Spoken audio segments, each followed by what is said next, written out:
But will the Prime Minister take time this afternoon to consider the plight of the hundreds of thousands of council tenants? In a previous video, I talked about responsibilisation, where those in charge give communities and individuals back the responsibility for looking after themselves, making individuals feel that it's up to them to solve their own problems.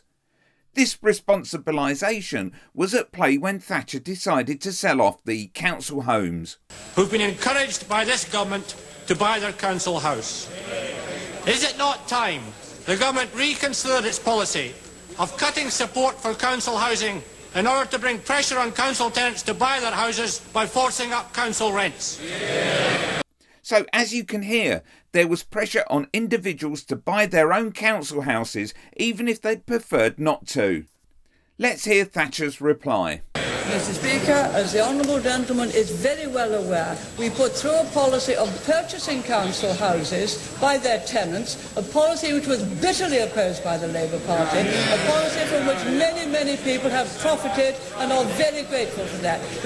Yes, of course it all makes sense. In the short term, they sold off the council houses cheap, so no more responsibility to maintain them anymore, and a lot of happy homeowners who would vote Tory at the next election. We'll get to the fallout in a moment. We shall continue to pursue that policy, and in Scotland, as he knows, it's gone further to Scottish homes. It has been a very good bargain for all who have partaken of the opportunity they've had from this government. So here's Peter Hitchins summing up what happened further on down the line.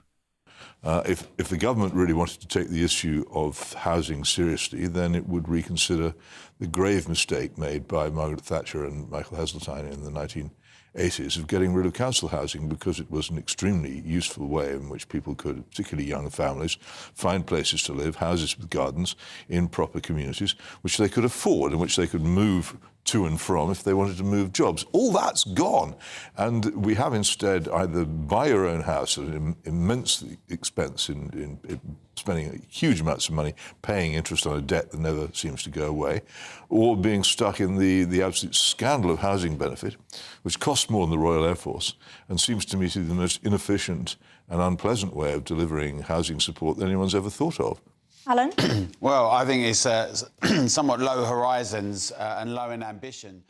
We'll delve into the ramifications of selling off large amounts of council house stock in further videos, but I would be interested to hear your thoughts. Were they right to sell off the council houses? Click here for that Thatcher and responsibilisation video.